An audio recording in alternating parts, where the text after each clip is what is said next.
you, and we can see your slides now too. Okay, wonderful. So thank you, Carolyn, for the introduction. We have several people here in Albany and many people virtually, which is wonderful. Today's session is Saying No to Power.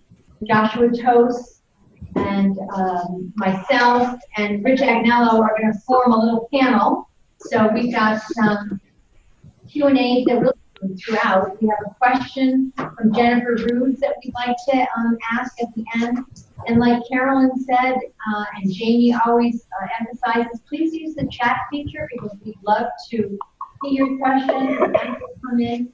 We'll hang on to them. And Joshua would like to make this presentation as interactive as possible, so we will be stopping at certain times, but go ahead and use the chat feature. Any questions for me? This is Kathleen, and again, welcome to our third session.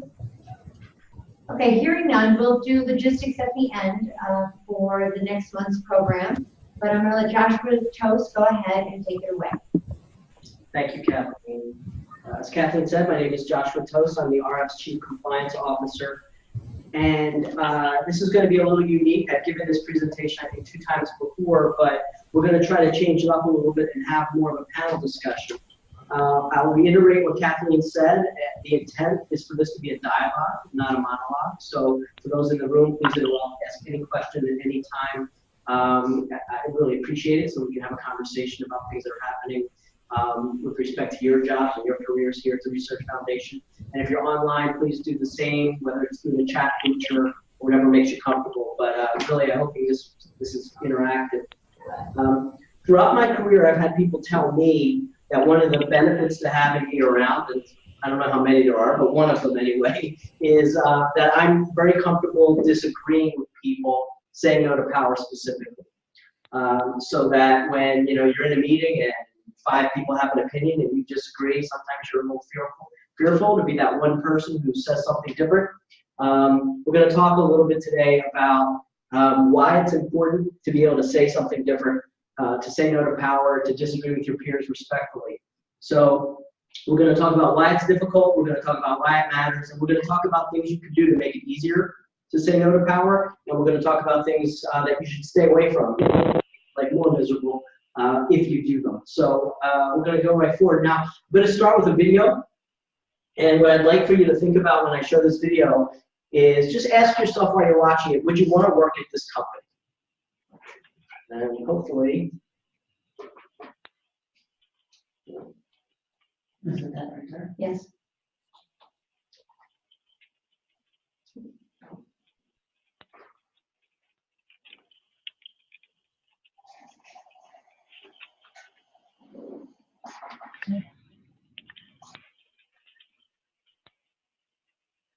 Martinez.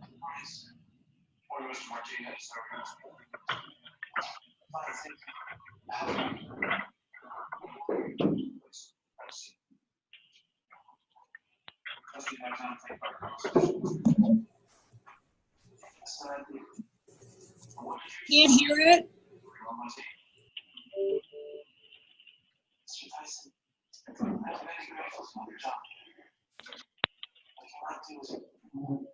Hold on, before we return back to the beginning, can people hear it? No. No. No.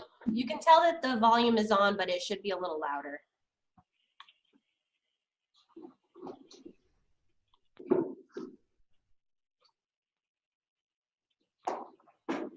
Is there any way to add that volume here?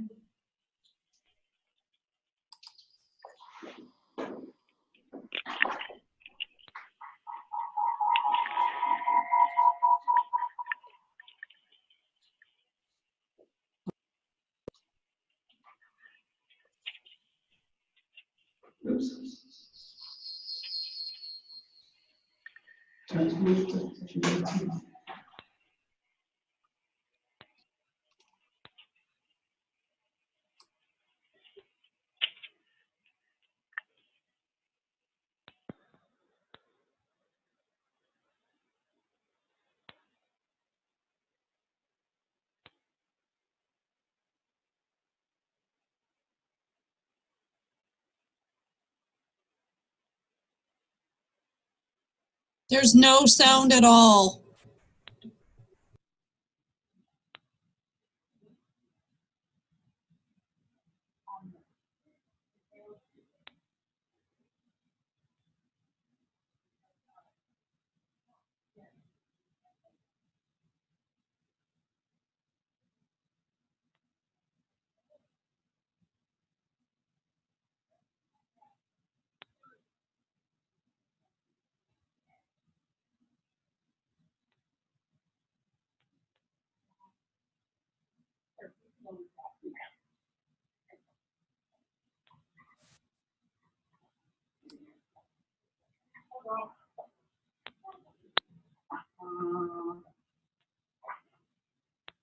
If anybody needs me, Laura, they can come in. I'm on a call.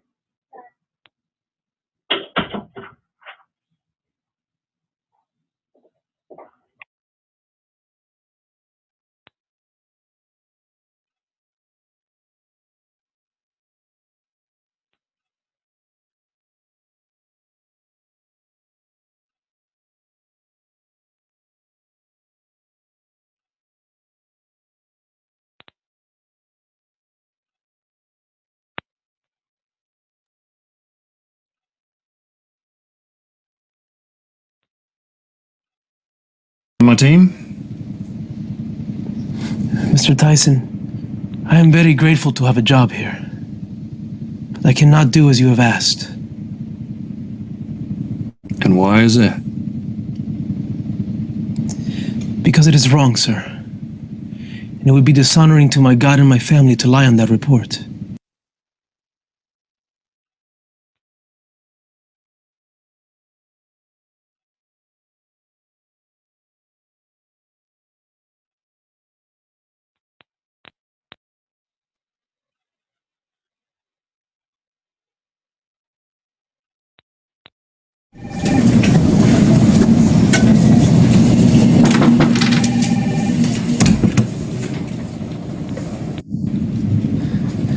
Good morning, sir. Good morning, Mr. Martinez. How are you this morning? Fine, thank you. How are you? I don't know yet. Please, have a seat. I trust you've had time to think about our conversation yesterday.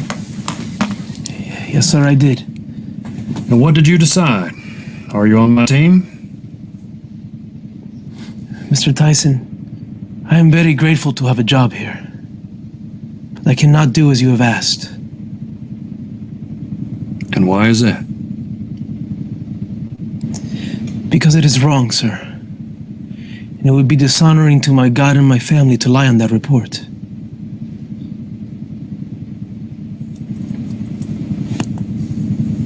Do you understand what this may do to your job here? Yes, sir, I do.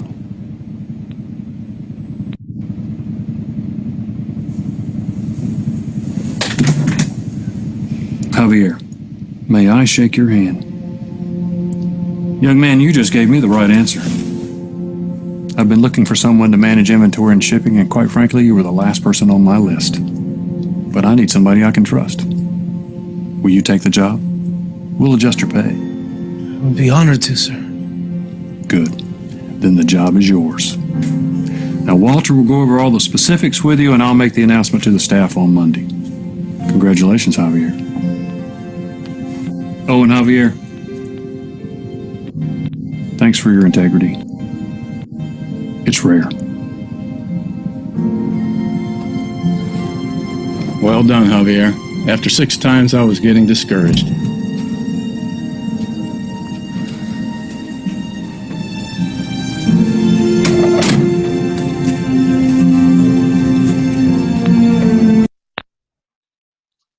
Okay, well.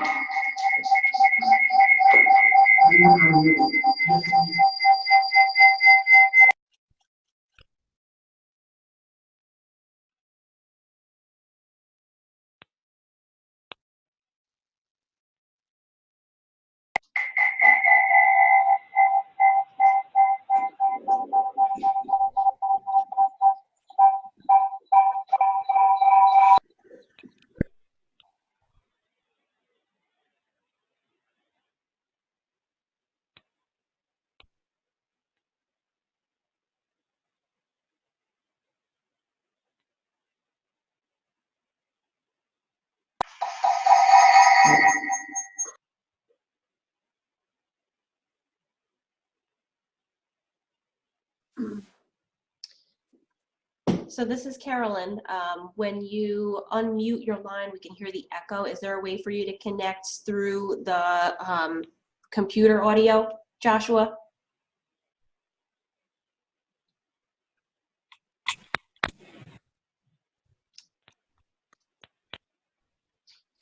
Can you hear us?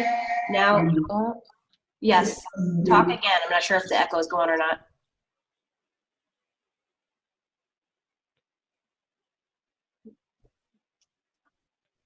Okay. Carolyn, we're talking. Can you hear us? Now I can hear you and there's no echo. Thank you.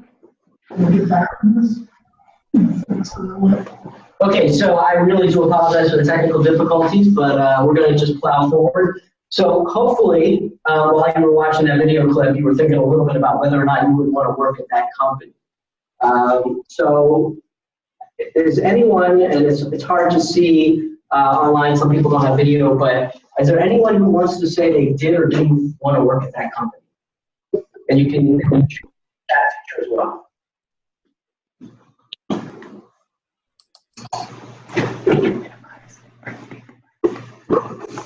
This is one of the wonderful reasons why we have a panel. So I'm going to pick on our panelists and maybe start with Kathleen. Oh, we do? Okay, so go ahead. Charlene Cox said that she would, honesty is everything. And then someone else said KW 941479, love your handle. Yes, would like to work that company. And Melissa Miller also said yes, would like to work there. Okay, so while we're talking, maybe they could add some of the reasons why they thought working at that company was a good reason. Is there anyone in the room here who thinks they'd like to work at that company who'd like to talk to us about why?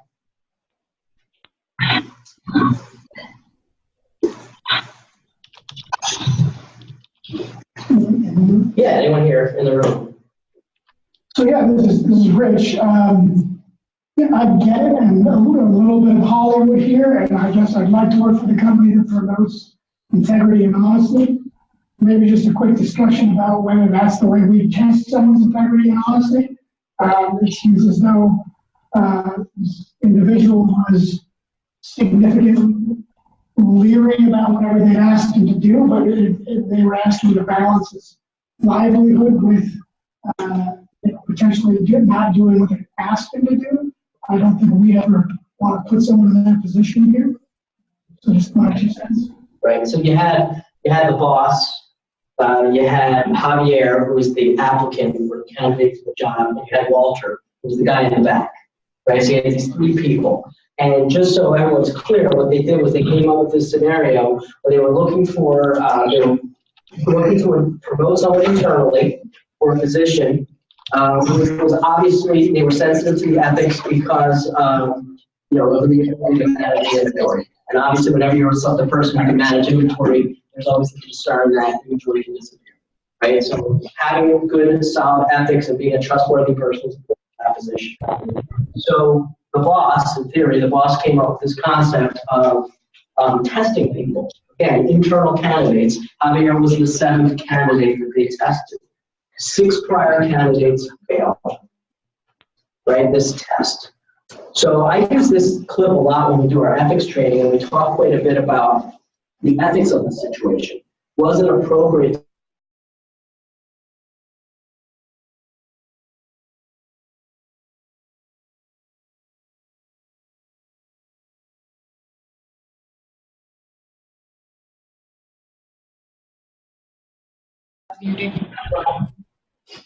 They were doing an echo.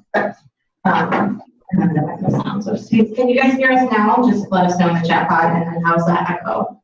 There's an echo. Still? Yes. So it is difficult to hear the speakers, unfortunately. The phone echo is gone, but it's just sound, not great quality with speakers far away from the microphone. Do we need to speak closer to you? What's the microphone that we're using? It sounds like it's going through your laptop. Can it reach you? Because I can come to you.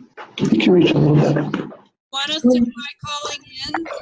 Well, when they call in is when we get the echo. So it's, I think the voice over IP is going to work the best, but as long as the speakers can get close to the microphone.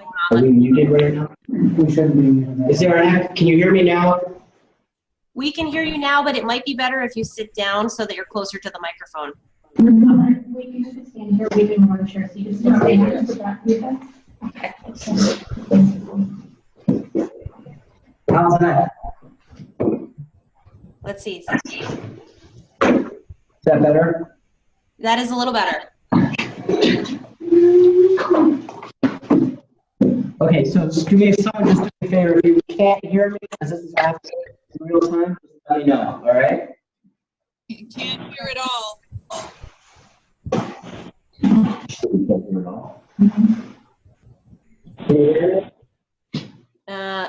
It's still not great. I'm sorry. I'm right next to you. Carolyn, can you unmute can you mute everybody else and just leave us? I sure can. Yeah. Yeah, I will do that.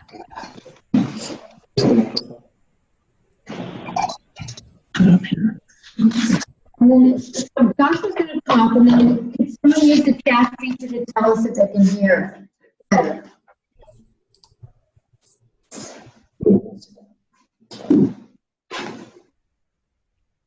Okay, everyone's muted. Joshua, if you want to start talking again, we'll see if this helps.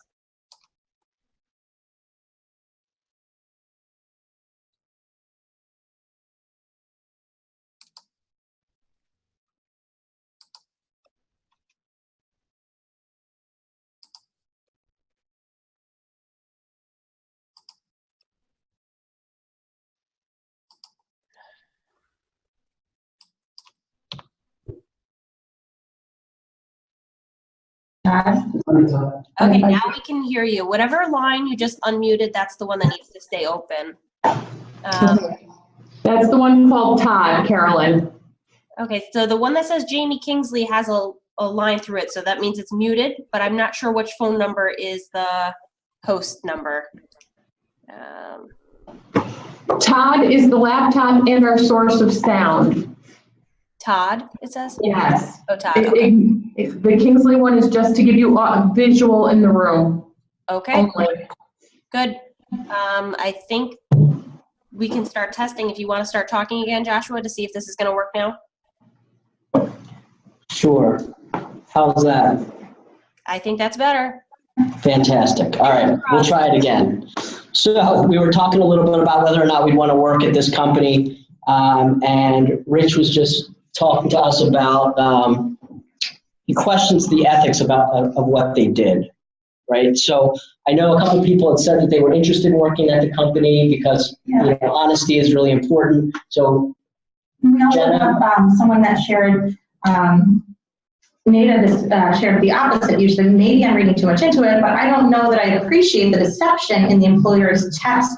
Clearly, the applicant was in distress, and Lauren and CD both agreed. Okay, great.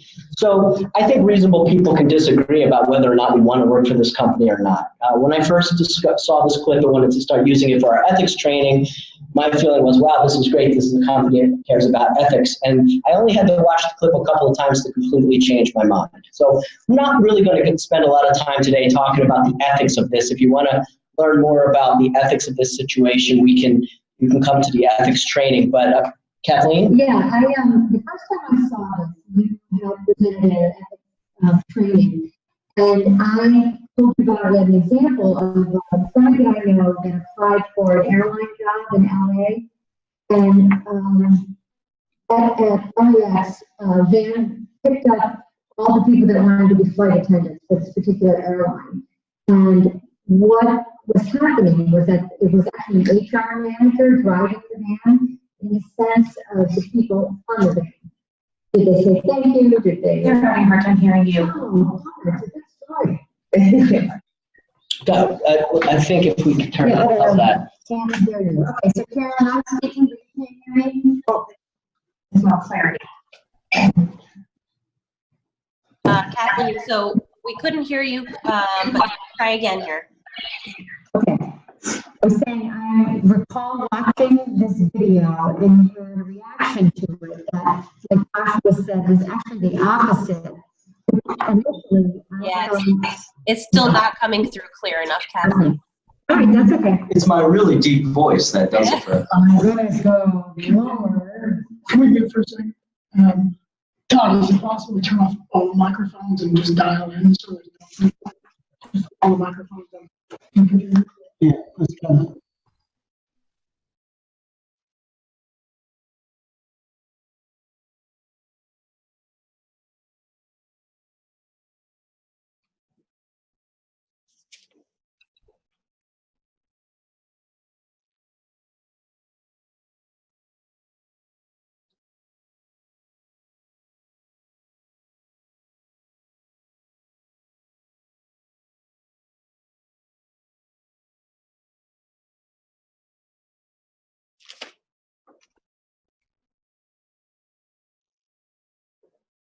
So thanks for your patience, folks, while we work out some technical issues. I know they're working on getting the microphone set up in the room.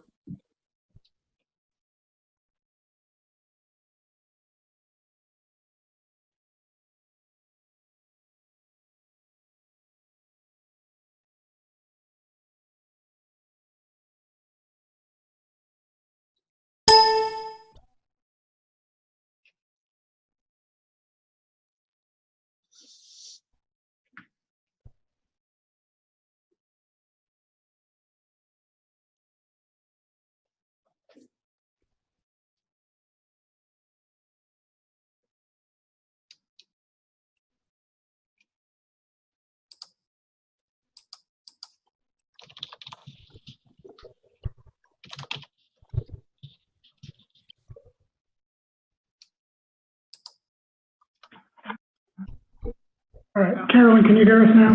I can hear you. Okay, so Kathleen. It's losing its spontaneity. Yeah. Okay. We're gonna pop. We're gonna get through this one thing. Here's the point I want to make regarding this video, and I apologize to everybody. I hope we have the kinks worked out now. You notice Walter in the back of the room, right? Walter was the kind of, we'll call him mid-level manager in the back, who had been through this process with the boss 6 times before they got to Javier, right? Now, some of us in this room think, it's hard to really tell how many of us think that the way they did this is a problem. Some of us think the way they did this is a problem, right? These are internal hires, again, people that you already had the opportunity to assess their credibility, their personal ethics, their accountability through the day-to-day work that they've been doing. And it must have been good enough for them to given the opportunity to apply for this job, right? So our bench line here is you had 7 total people who they already judged to be credible for the position and that they put through this, I'll call it setup, okay? So with that in mind, how many opportunities could Walter maybe have to go to his boss and say, is this really the way we want to do this, right? 7 times, right? And could Walter or should Walter have done something differently? Yeah. Why do you think he didn't? Because he was afraid of his job. Right? Fear. He didn't want to upset the boss. So it may be that if Walter decided to do it differently, maybe one of the first 6 people would have gotten the job and Javier wouldn't have, right? But if you care about the ethics of a process or the integrity of a process, the way I would hope we all do, then you're not really thinking about what would have happened with Javier had they gotten the opportunity to interview him or not, but you care about the integrity of the totality of the process, right? And had Walter, for whatever reason, he didn't stand up and say something to the boss, had he felt comfortable saying to the boss, this is not the way to go, maybe some things would have been different here. And then maybe we'd all happily go work for this company, right? So I'm gonna try really hard to show one other video clip. And while I'm showing this video, what I'm hoping people will think about is what could be different here. Now, there's a disclaimer for this video. That is that this is a real video taken from a cell phone. There is some banging and some screaming, so you may want to turn your volume down a little bit. This is something that really happened, an incident on an airline. Some of you may have seen this on the news. So we'll see if this works. I use phone lines, so we're not hearing it. I've got it. And then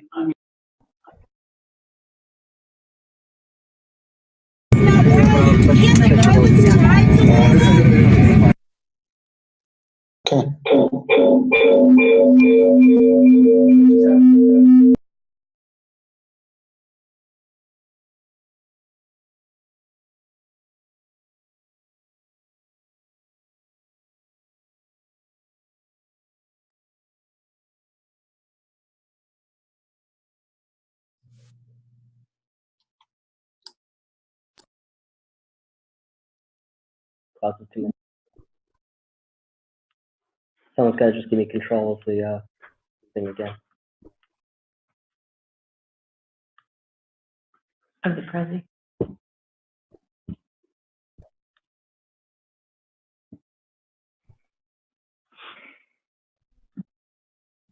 Oh, okay.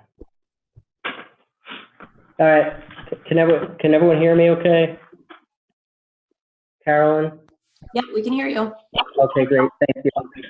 So, calling an audible here, and I don't want to show the clip because I think it's going to cause too many technical issues, and I'd rather not do that. So, the video clip was of an incident that happened on an airline. An individual was seated on an airline, but unfortunately, the flight that he was seated on was overbooked.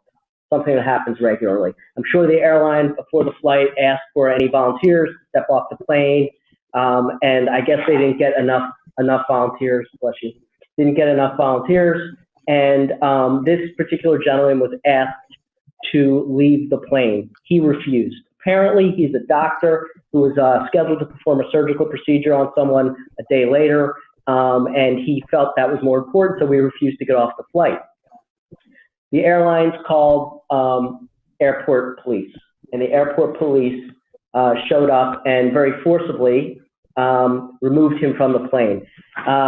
It disheveled some of his clothes, it knocked the glasses off his face, he got a bloody lip, hit his head, and you can see in the video that these police officers are dragging him off the plane. Now, I want to say that I have no particular issue to pick on police officers. This is just a very egregious example of something where potentially somebody could have stood up and said, this isn't the way to go. During the clip, you hear a lot of the passengers screaming and kind of berating the officers who are pulling this gentleman off the plane. What you don't really see on the video clip, and again, I apologize for not being able to show it, there are 3 officers. One, I'll call who's the primary aggressor. The second officer is assisting removing this person from the seat, and there's a 3rd officer in the back. So had you seen this clip, you'd see 2 officers kind of violently removing this person off the plane with a 3rd officer walking behind. And so the question I have for the group is, what do you do, not if you're a passenger, because I'm not suggesting that any of us should take on law enforcement in real time as they're doing their duty. But what do you do if you're that 3rd officer, who maybe, if you see the clip, is kind of standing back and not engaging in violently dislodging this customer from the airline, from the flight? So what do you do if you're that 3rd officer? What could you do? What could that officer have done differently? And again, if you're with us through the chat, feel free to contribute. If you're in the room, anybody who wants to can speak up. Well, I would hope that maybe another law enforcement individual would have tried to stop the aggression. Just, because like you said, they were in a position of power and influence. And yet you hear in that clip a couple of the airlines, like people that are flying, are saying things, trying to say, hey, wait, you're too aggressive or something. You'd hope you would do something to help the individual, knowing in your heart of hearts it's not right. Okay.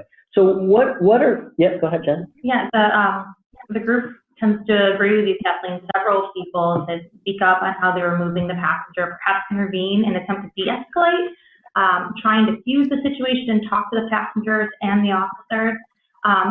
But then KW94 said he may have been considered insubordinate if he tried to do something and may have faced consequences later. So that's a great reason why someone wouldn't speak up.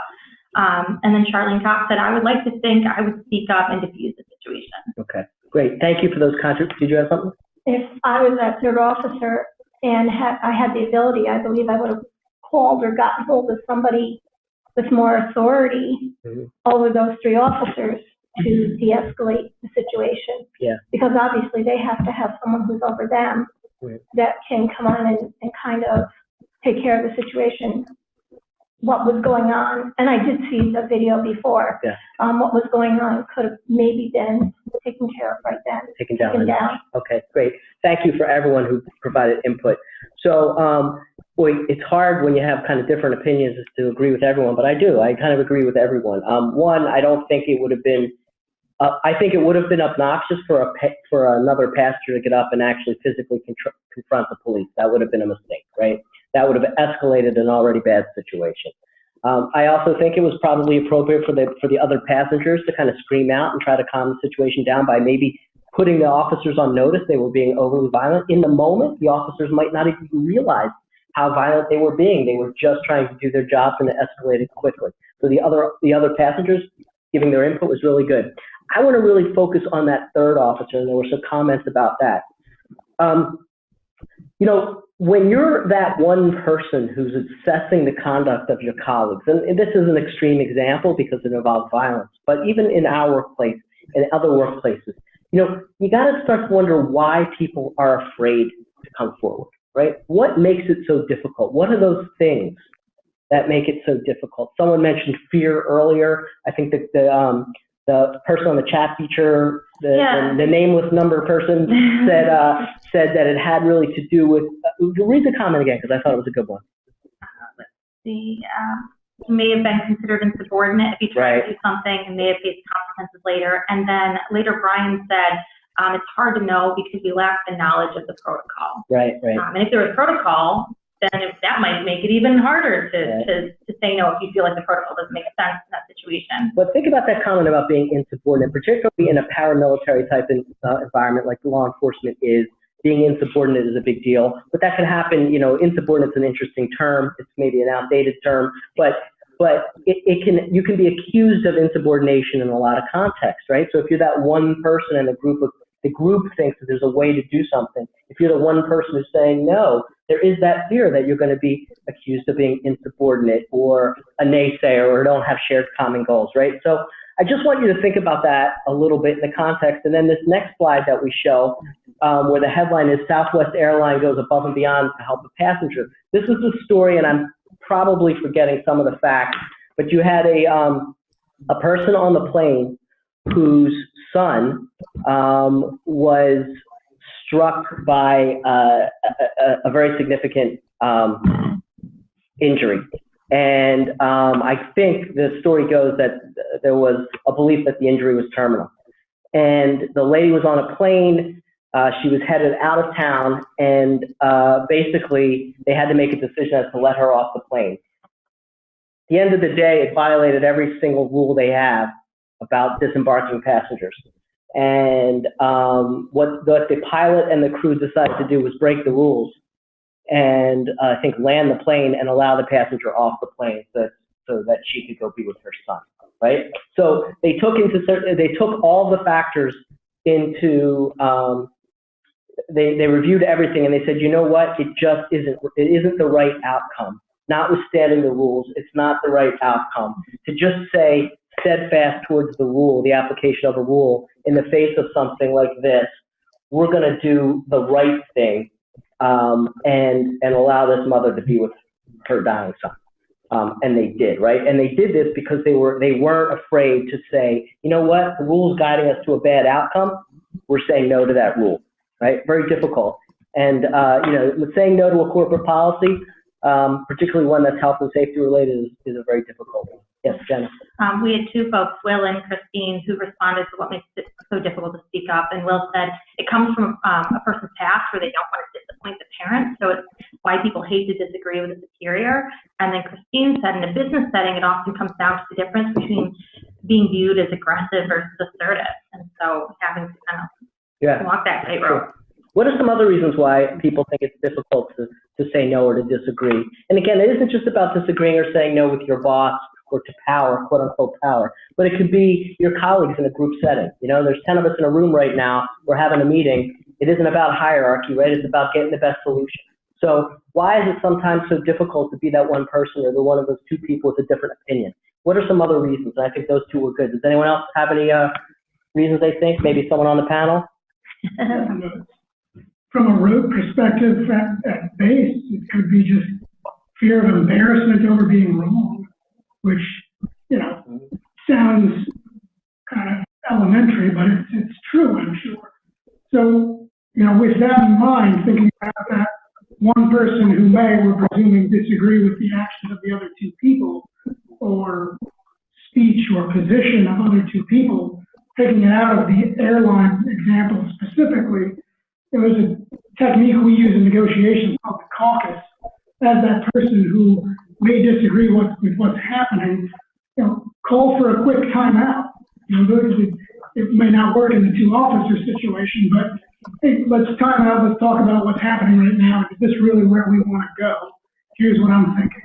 And at least there you're heard, and maybe not heard in the group setting, but at least your colleagues can hear what you're talking about. Right. Kathleen, any thoughts on why it can be so difficult? We're going to talk more about solutions later, but for now, if we can focus on why this is difficult. Yeah. I've worked where people don't want to let down their superior. And so, like in high levels of government, I've seen people yes commissioners and other executives because they don't want to appear as though they're not supporting the person or that they don't like the person, when really the person needed to hear no more than anything else. Yeah, that's a great example. And I'm going to ask you maybe in a little while to share maybe a personal example or one you observed from your time in government. I know I have some. Jenna? Yeah, Anita agrees with you with the fear of being wrong, being something that weighs heavily on folks. And Lori said the fear of being thought of is difficult. And I think as women can experience that fear even more because there's a negative correlation between success and likability often that's come up from research. And so you don't want to be that perceived as that difficult, you know, woman in the, you know, people may experience us saying no even more as being more difficult than, you know, a male colleague. Yeah, great, thank you. So let me give you some other reasons why I think this can be difficult, some things that you'll hear maybe, or some things that you may feel when you're going through this. First of all, even when you disagree sometimes, your boss may make their decision sound so reasonable, right? And they give you reasons like, come on, no one really expects 100% compliance. There's no such thing as 100% compliance. No one expects us to be, you know, get all the way there. People sometimes expect you to cut corners, right? There's a greater good, almost this Machiavellian type of attitude where, yeah, we're going to make these mistakes over here or cut these corners over here, but the outcomes are going to be so important, so great that it makes it okay. Right? Has anyone heard any of these? You know, customers expect results. You know, here in our environment, you know, whether it's if you're at the central office and a campus expects results, or if you're at a campus, the PI expects results, right? Or your boss expects a result, you know, whatever the case may be, right? We've all, you know, everyone in this room is shaking their heads. But that's how we've always done it, right, Ryan says. That's always, yeah. Yeah, that one continues to throw me for a loop every time someone says that to me. That's how we've always done it. Whenever someone says that one to me, I actually do more research into what's happening, because usually there's something there that should be. Other reasons why sometimes your boss, you think your boss may know more than you do, right? It may or may not be true, by the way, but oftentimes your boss will come out and tell you, well, you know, we're going to do it this way, and I really respect your opinion, but there's a couple parts of this that you don't know, and I'm not at liberty to discuss with you, so we're just going to do it my way. Right? Has anyone heard that one before? Yeah. There's fear. So if you anger your boss, you have potentially fear of losing your job, right? Fear of losing respect. We heard that one come up. Fear that you're not going to get a certain promotion, right? You know, you're up for a new job and a new assignment, and you're not going to get it as a result of this, right? Oh, sorry, moving too fast. Oh. There we go. So we can have a lot of different things that we're scared of if, you know, when we may disagree, or reasons why we wouldn't disagree. There's also peer pressure, right?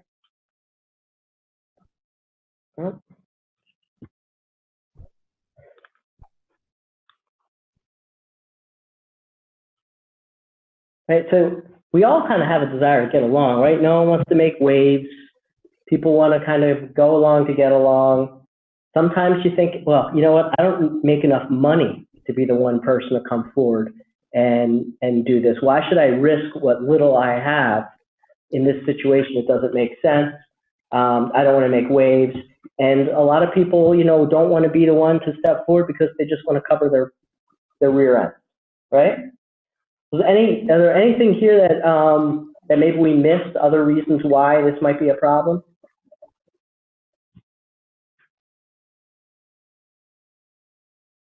Some people just feel like they just don't matter. I think sometimes people, they just, after not being included or not being valued, they just feel like, I could say something, but I don't think I matter in the greater picture, so I don't think what I have to say will make a difference or add value. Yeah, that's a really good one, people. Yeah, it's not worth it. Yeah. Yeah. So like, what do I know? Like, you know, maybe I'm a young professional, or maybe I'm new to the company. Like, I can't possibly know enough. So like, I may have concerns, but like, they're probably not real. Right. Yeah. Or I've had a little trouble at work with my supervisor in the past, or another colleague. Yeah. And I've already got a mark on me. Yeah. Yeah. So then there's the flip side of those things also, right? So not, you know, not so much that you're afraid of losing your job, but afraid of not going forward, right? So you do whatever it takes to get to advance, basically. Yeah. I worked for a really dynamic, innovative, Machiavellian leader, and was promoted, and I worked for her, and she was like my biggest champion, and I was promoted and then moved to be a manager on one of her sister teams, and the company was so competitive that even though we all worked for the same director, it was like cutthroat competition on who got the praise, who got the recognition. And I remember my leader at that time telling me, if you're ever put in a situation where you have to choose between me and her, choose her, and you and I will be good, and we'll figure it out in the back end, because she was the type of leader that there could be, you know, real repercussions for, you know, maybe for saying no to that type of power.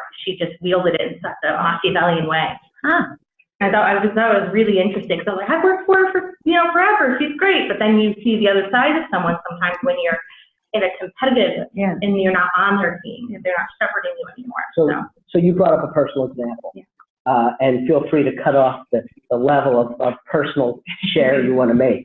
But why did you leave that job? Leadership. Right. So, and I loved working for her, but it wasn't until I wasn't working for her that I realized, ooh, there's like an underbelly to this innovation, this fast movement. She's definitely the type of leader that when you talk about those charismatic, larger than life CEOs, she's a larger than life CEO. You can get really far in the short term, but you could get in trouble in the long term with working for a leader like that. So the problem with working with leaders like that is that, first of all, it's the number one reason why people leave employment, right? It's because of working with leaders or colleagues that they don't feel are good to work for, nice and ethical. And one of the top reasons why people make unethical choices is because those around them make unethical choices, and then they kind of fall into the same trap, thinking that it's the norm of the organization. So that's why it's really important. The other thing that leaders like that do was they'll take advantage of you, right? So you wind up being, you know, doing the thing they tell you to do, or going down the path they direct you in a path that you think is going to be either unethical or damaging, or maybe even illegal, and you do it. You think you're going to get away with it one time, but your boss is going to keep coming back to you because now you're in it with your boss, right? You have now something to lose along with them. So it's a form of blackmail almost if you do it. It's not going to happen just one time. Chances are it's going to continue to happen, the snowball, right? So that's another problem. Any other, before we move on to why it matters, any other thoughts about this? Anything from our panelists? Okay. So we're going to spend just a minute talking about why it matters. And hopefully you all can see the screen and you can see some examples here. Now these are extreme examples, in my opinion, of why this matters and what can go wrong, right? So I think everyone's familiar with Harvey Weinstein and the Weinstein Company. The Weinstein brothers were the founders of Miramax Films, and then I don't know, 15 years ago or so. They left Miramax or sold Miramax and paid the Weinstein Company. Harvey Weinstein, I think most of us know, was one of the top Hollywood financiers and producers of the last probably quarter century. Involvement in so many major films, Oscar winners, actors, actresses, and ultimately he was accused by one and then a snowball of colleagues of sexual harassment, sexual assault, and even rape. And when the story broke, there were some initial denials and kind of oohs and ahs from the Hollywood crowd, but ultimately you had more and more people who acknowledged that this was common knowledge in Hollywood, right? That these years of abusive behaviors towards women, which indicates to me that there were abusive behaviors towards everybody, maybe sexual in nature towards women, but abusive towards everybody, was common knowledge. That he could sink careers with one word, and that he was willing to do so, and everybody kind of knew it and looked the other way. So imagine the lives that would have been positively affected had one person earlier on stood up. Had one person in Hollywood, one other producer, director, or an actor who was aware of these behaviors towards actresses would have stood up and maybe changed the conversation around Harvey Weinstein. How this would have been different. Instead of 25 years of harassment towards so many women, maybe it would have been a different outcome, right? So certainly in that environment is why it matters. I think, yep, go ahead. I'll just say, like, you know, you mentioned that these are extreme examples, but they're only extreme because of the number of times and opportunities people had to say no and didn't say no. The first time it was like, oh, okay. But I mean, he wasn't always famous. He wasn't always a big guy, right? I mean, he continued to meet people that didn't say no to him, and then it became extreme because of how like long it went on. Yeah. But these all started out with two people in the room and someone putting out an idea and someone else not thinking that it was important enough to speak up in that moment, and it allowed it to keep going down the path. Absolutely. So we have two other matters. One is Volkswagen and the other is Uber. Volkswagen, some of you may have heard over the past few years, they developed in-house, they developed a software platform that allowed cars to, when switched on, the emissions, basically trick the emissions testing standards so that it looked like they were getting better fuel mileage and fuel efficiency than they actually were. This was designed by Volkswagen, by their engineering department. People at Volkswagen knew it was happening, and ultimately it was discovered and had some significant impacts for Volkswagen, right? Uber had a similar situation. They developed an interesting piece of software, which, if you don't know this, Uber, for the most part, right, has replaced a lot of taxis. And in certain states, the operating a taxi is something that the state regulates. So there were jurisdictions when Uber first came out, like New York, for example, which Uber wasn't legal until about a year ago, or maybe a little bit more, where using an Uber and operating Uber was illegal. So Uber developed software which basically tricked the regulators who were monitoring the conduct of Uber into not knowing they were operating in their jurisdiction under the radar screen. So again, it's another example of a company that created software to trick the regulator. Right? In both of these cases, they got caught. In the case of Uber, for this reason and some other reasons also related to sexual harassment, although he wasn't accused of sexual harassment, but sexual harassment in the company, the CEO was forced out and a new management team was brought into Uber. The Ford Pinto is an older example of something that happened where Ford had a car called the Pinto. Some of us remember it. And it was known within the company that when hit a certain way, when rear-ended, the gas tank, the way it was designed, would explode. And Ford did a cost-benefit analysis and decided that instead of doing a recall, that it would be cheaper for them to keep the cars on the road than if there were any injuries or deaths to pay out those wrongful death and civil injury lawsuits, which is what they did until they got caught, right?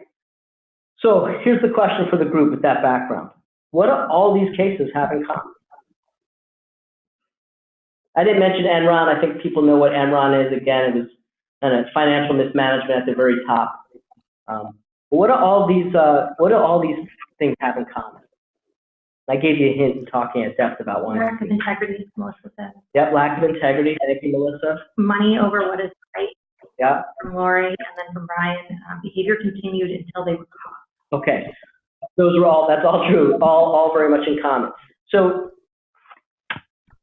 companies, right, don't exist absent their employees, right? I mean, it's the people that work in the company that really make up the conduct of the company, okay? So what, in that, if you think about it that way, what do these organizations have in common regarding every one of these areas of misconduct or crime? Multiple people knew. People knew. Yeah. In every one of these situations, it's very likely that there was an individual who knew about this, who thought it was wrong, and did nothing. Or wanted to do something, but just felt scared for all those reasons we already discussed. Fear, intimidation, fear of losing job, right? All those reasons.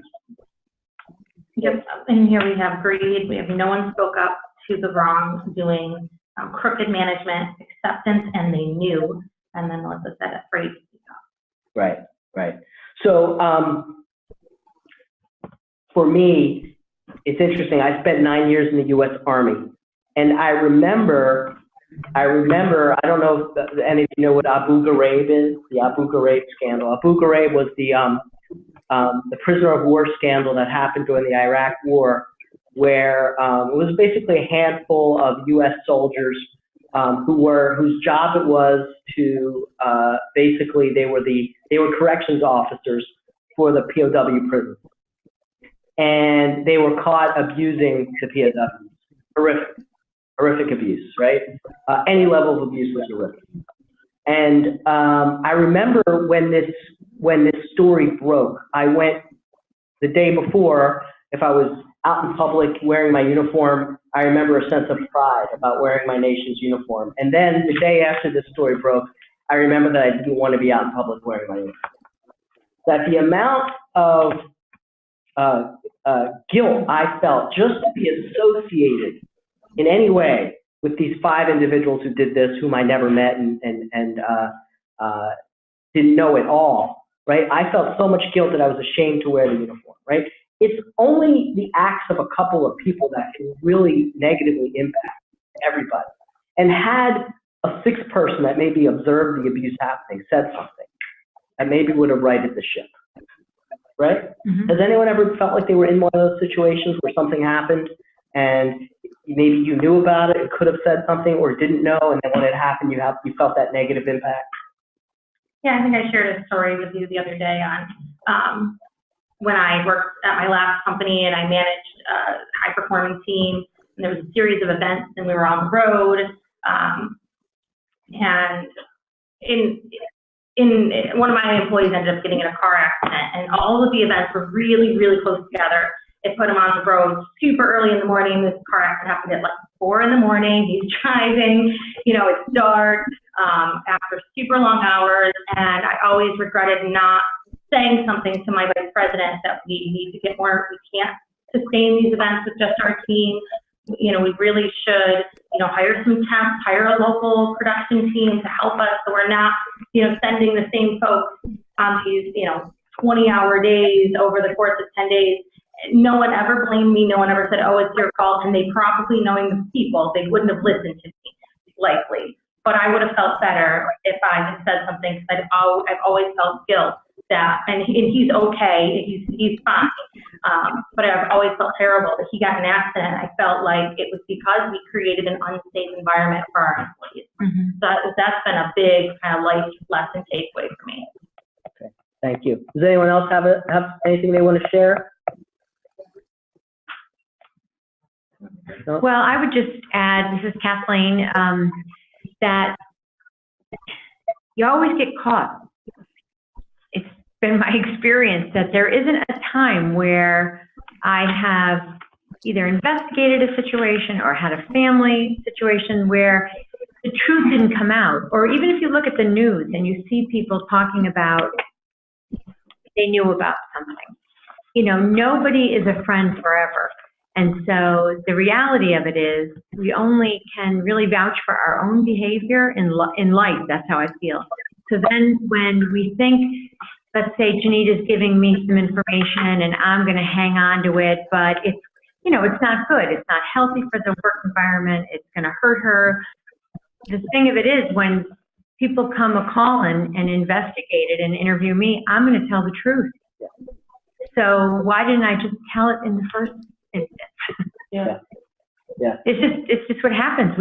People, you do not stand by anybody. It's not how it plays out. Yeah. Ultimately, I think you make a great point, because you own your own integrity, right?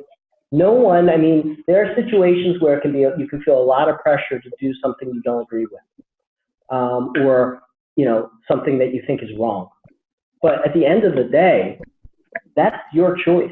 And what you choose to do is ultimately up to you, and you're going to be held accountable for it.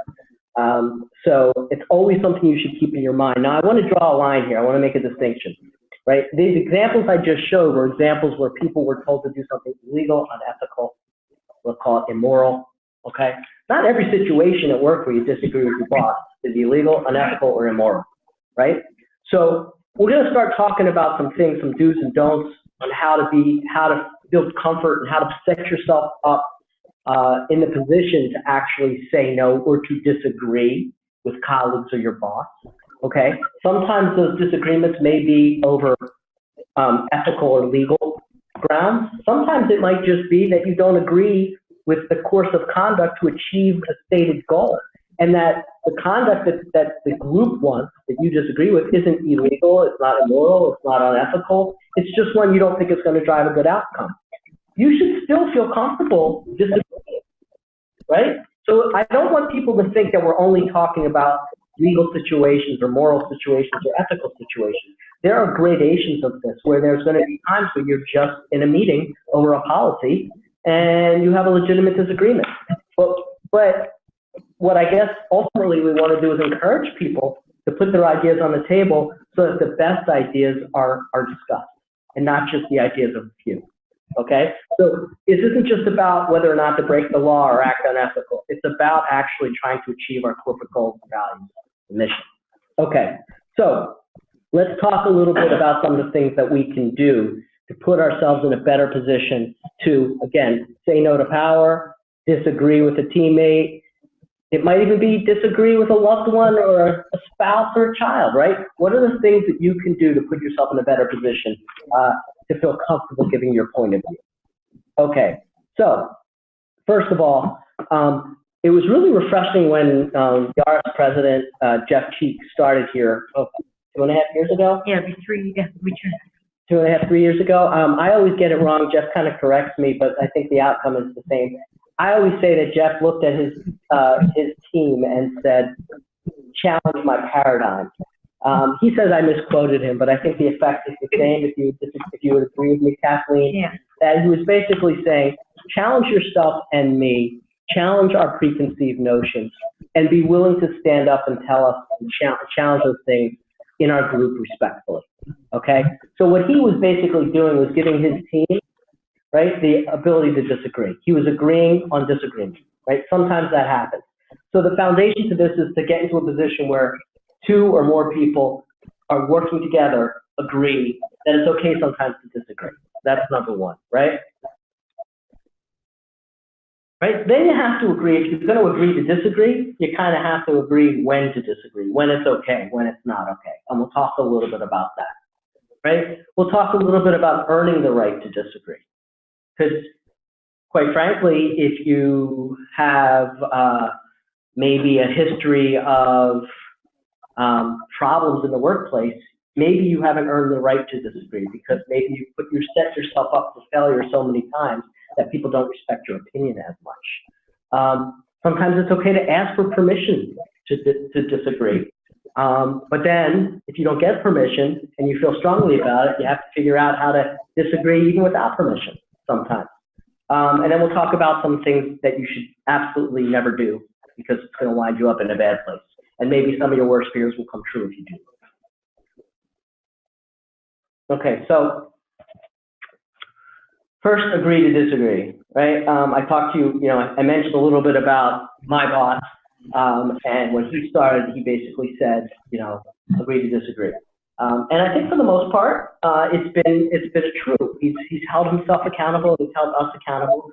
Sometimes when we're working over things that we can agree to disagree. Is anyone here in a situation that's similar where they have a tacit agreement with their colleagues or their supervisor that it's okay when we're working through something that it's okay to disagree?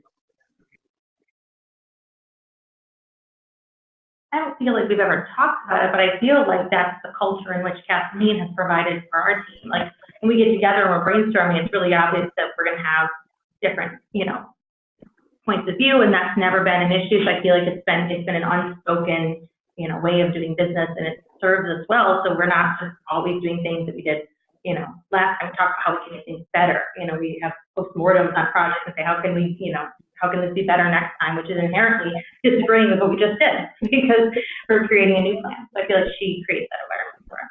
Okay. All right. Anybody else? Anybody online? Yeah. Lori says, it has never been formally said here at my office, but I feel that I am able, that I'm free to speak up and disagree. That's great. Okay. So Lori, if maybe you could fill in some details on what things have occurred or what you've done kind of set the expectations that it's okay, or what have your colleagues done to show you that it's okay to set those expectations? Are there norms that you kind of agree to without maybe overtly agreeing to them? And then Charlene said in our weekly team meetings, we are allowed to disagree and speak up.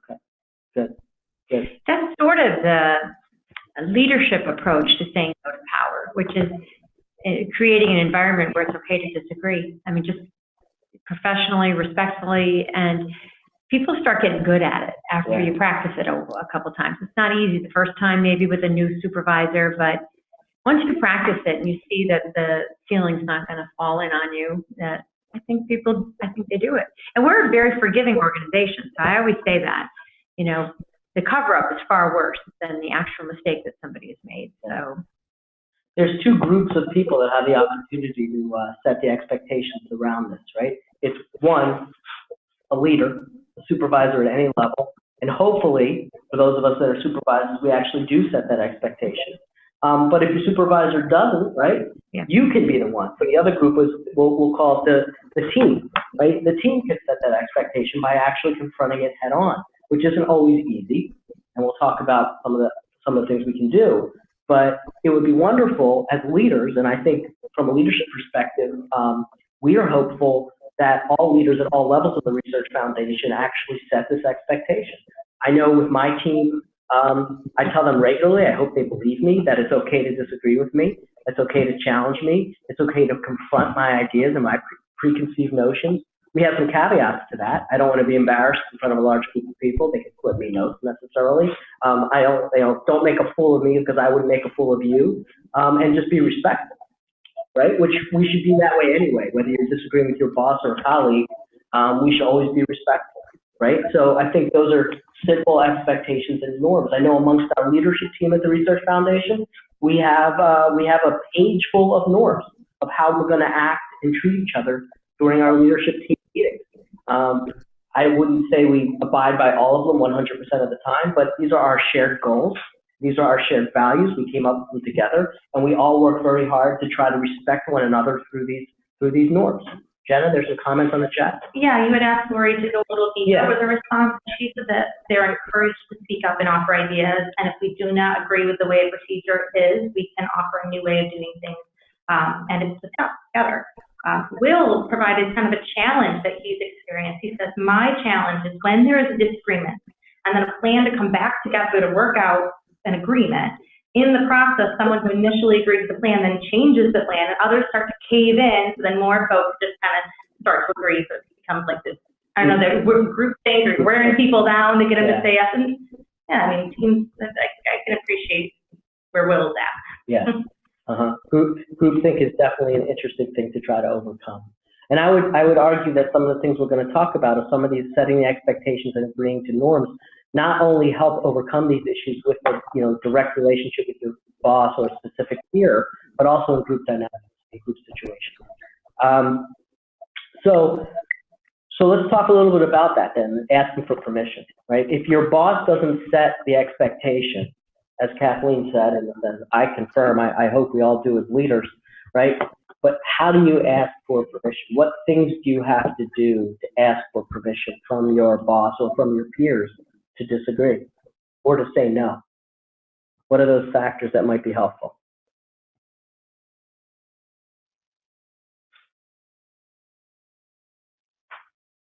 Maybe from the groups, we can give them time to type if they're in there. Yeah, I would say just gauge your relationship with either the people you're managing or the person who's managing you. There's always a period of time if you have a new manager, we'll explore that. Most folks will ask, especially in staff meetings, what do you think?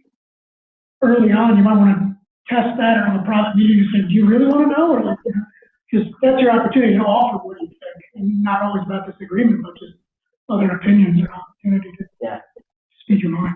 So go back to what you said first, right? Which is kind of, repeat your first point about gauging. I don't remember. Yeah. But no, I think it was early in the relationship, a new manager or new person that you're supervising. I guess use the word honeymoon period. Yep. Set your norms then. Yeah. Explore that then. Okay, so let's delve into that a bit, right? So if you're working one-on-one with your boss or a couple people in a group with the boss, right? Maybe it's good up front to acknowledge the decision maker. So going back to the example I use with my team, right? I regularly will tell my team, tell me what you want, tell me what you think, right? 9 out of 10 times, whether I agree or disagree with that course of action, I'll let them go with it. I want them to succeed. I want them to be successful, and I want them to choose their path. So for me, that works. But that 1 out of 10 times where I feel like I have to supersede or interject and say, you know what, appreciate that input, we're going to do it this way instead. Okay? My team, I think, appreciates that I defer to them on a great many things, but ultimately I am responsible. If something goes wrong, I'm responsible. And sometimes with that responsibility is the fact that I want to make the decision, right? So sometimes it's good to just say to your supervisor, hey, listen, I know it's your call. I get it. This is acknowledge the fact that this is your decision. And I think that can happen early on in the relationship, right? Building that trust, building that respect. What other things can you do early on in the relationship, more specifically, to try to develop this ability to disagree without creating any adverse relationship?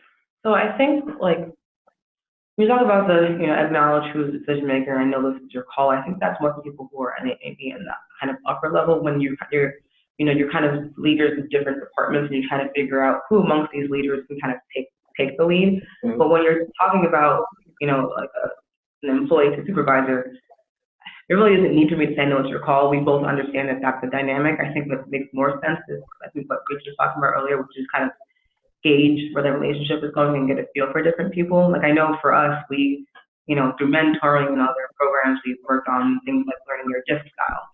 We worked on what your conflict style is. And I think really taking the time to understand the kinds of people that you're working with allows you to better understand the best ways to approach them and build a good rapport with them.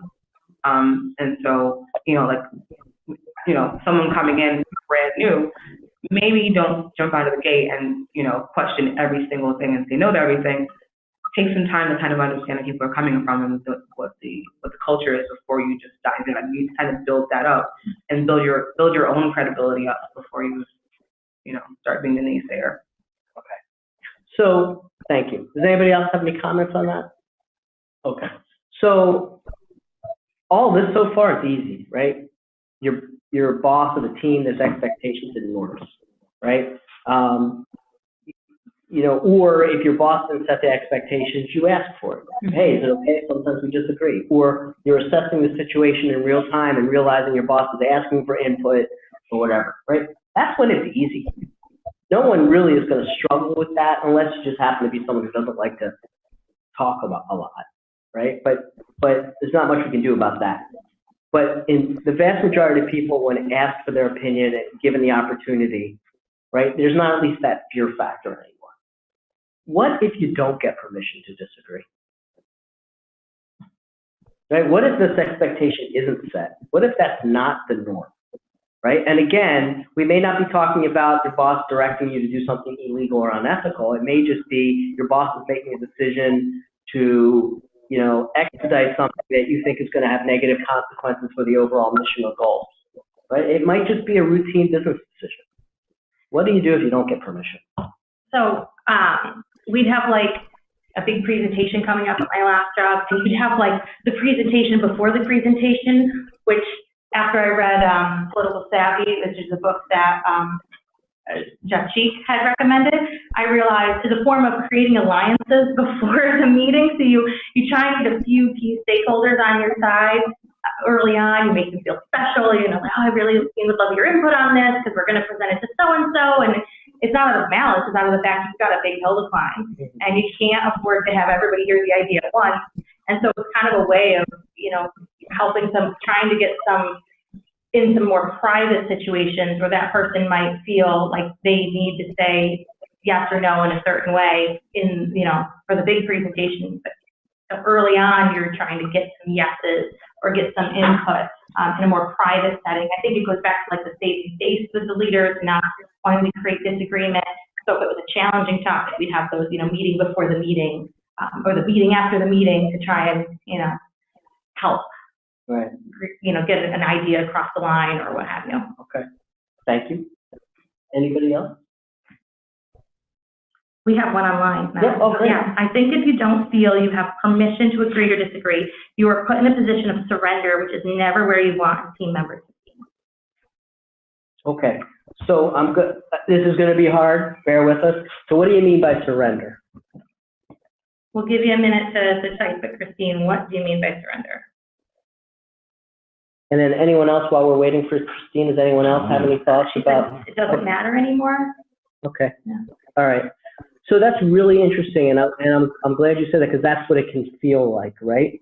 But it doesn't mean that it's the end of the conversation. So let's go back and talk about some of the things you can do if you don't get it. Again, what I would say primarily is acknowledge your boss as the decision maker, right? Ultimately, your boss is responsible for whatever function or department or office, maybe the entire organization, or it may be a group that's been tasked with doing a certain thing and a majority rules, right? So maybe it's that group that's been tasked to make a decision. I think it's really important for everyone to acknowledge that. You're not trying to build your own kingdom. You're not trying to get over on anybody. You're not trying to take over and take credit, right? You're only trying to be a team player and a contributor, but you have an opposing point of view, right? Along with that comes that you have to understand and acknowledge that you have shared goals, right? So if your boss feels like you're trying to challenge him or her, or the team feels you're trying to challenge her, and maybe that you don't have the same outcomes in mind, right? They're going to be less likely to listen to what you have to say. But if you acknowledge, hey, first of all, this is your call to make. I know, but we share the goals here. We both want to increase revenues for this particular product, right? We both want to increase the number of contracts we review in a week. We both want to increase the number of, the amount of research dollars that we bring into the organization, right? But I share that goal with you. However, I think this would be an alternative way to get us there. And if you just let me explain it, maybe we can talk through it, right? Or maybe there's a medium ground. But hey, listen, ultimately, it's your call, right? Be empathetic to your boss's opinion, right? It may be that you just have to say, hey, I get what you're saying. Listen to this little tweak. Listen to this other idea. Maybe this will get us there, right? Quite frankly, if your boss's idea or the team's idea is one that will bring you down the road to dishonesty, something that's unethical or maybe even illegal, maybe the people don't realize it. I think we've probably, or many of us have probably been in situations where you're having a conversation about a particular, you need to do something to get to a particular goal, and somebody raises the idea of doing something and everyone agrees with it, but it turns out that maybe it wasn't legal. You didn't know it, and someone in the room just had to raise their hand and say, hey, that would be a great thing to do, except it's a crime. Yeah. Right? I mean, I've been in meetings like that. No one was wanted to commit a crime. No one wanted to do anything wrong. They just didn't know. Right? I've had experiences. I used to work in state government, called state government proper, before my life here at the Research Foundation. And I was the head of a state agency, And I remember it was, somewhat regular. I'd get a phone call from someone in the governor's office who would ask me to do something. And the thing they wanted was doable, but what they wanted in the time frame they wanted wasn't doable. And I remember it wasn't uncommon for me to say, hey, listen, we can get that done. But if you want it done in the time frame you're asking for, all right, as opposed to the time frame that I can outline for you, let me tell you what the consequences are. If we do it my way, it'll get done. It'll take a month. Everybody will be happy. If we do it your way, it'll take a day, but in Sunday's New York Post, it's going to be a headline above the fold. Well, there's no fold in the New York Post, I guess. New York Times, call it. Wall Street Journal, whatever. Albany Times Union, right? Buffalo News. All of them. Okay? Which way do you want to go? My way will get you there. It'll take longer, but we'll follow all the rules. Your way won't. And you know what? 10 out of 10 times, they didn't know there were rules restricting and outlining how to get us there. They weren't telling me to break the law. They didn't know. Had I not said anything and did it their way, someone would have broke the law. There was no evil intent behind it. Mm-hmm. So sometimes you just need to explain the consequences of what the group wants to do or what your boss wants to do, because your boss may not be aware that those consequences could happen. Right? What else could we possibly do? I think you can use sort of as a clarifying statement, or maybe you have the conversation on a Tuesday, and maybe on Wednesday or Thursday you go back and say, would you reconsider? I feel really strongly about this. Would you reconsider? And just keep the conversation open. Yeah. It really works. So maybe in the initial conversation, maybe things got heated. Yeah. Maybe the disagreement kind of got to a point where any further conversation, it would have gotten heated. So you kind of broke away from it. You followed up in a few days when things were cooled down, or maybe it wasn't you weren't as passionate, and your other colleagues weren't as passionate about it, and you could regroup and have a conversation about the facts, right, and the consequences. Good, that's a really good point. One of the things that you can do is, earlier I mentioned that sometimes supervisors or bosses or other colleagues will kind of imply, or maybe even overtly say, that they have information you don't, right? So sometimes it might be okay to ask if someone wants to make a decision that you think maybe not the best decision, or outline a path towards that decision which you don't think is the best path to go. It may be okay to ask, hey, how did you come up with that idea? What information do you have that led you down this road? Right? Related to that, and I have maybe the unique situation that my boss is actually on the phone, but his chat feature isn't working, so irrespective of that, I'm going to say my relationship is great with my boss. If, picking up on what Joshua was, one thing to do is acknowledge that everybody has a unique perspective. I mean, as folks in an organization this size, we all talk to different people, and our audiences are different, so you can always start with, have you considered X? I've been talking to this cohort of people that my day in, day out. Your perspectives may be different, so also not couching it as disagreement, but just have you considered the following. So I think it's similar in nature to what you. And Brian on the line said sometimes parking an issue to return later works best. That allows people to reflect on things, emotions aside, and rational thought return at a later time. Yep, these are all good. Very good. Anybody else have any thoughts about this? Okay, so just a couple other things. Try to imagine yourself in the shoes of your principal or your boss, right? Imagine the pressure that they may be under. Maybe your boss is, a middle-level manager who's got 3 other bosses above her, right? And she's feeling all that pressure to increase revenue, to increase contract review time, to increase whatever it is, to process an audit more quickly, whatever it is, whatever big widget you're building, she may be feeling that pressure, right? So imagine yourself in your boss's shoes trying to deal with the pressure that she's feeling, right, to help you make that decision, right? And let your boss know, right? Again, empathize with your boss. Let your boss know, hey, I recognize the power of pressure you must be under. If I feel like I'm under this pressure, I can only imagine what kind of pressure you're under. Create that emotional bond with your boss, not in a way that's private or inappropriate, but I mean professionally, to be able to understand, just like you want your boss to understand your workload and where you're at, you really do need to understand what pressures your boss is on. are under. It will help you in your day-to-day life manage your stress and manage your relationship with your boss.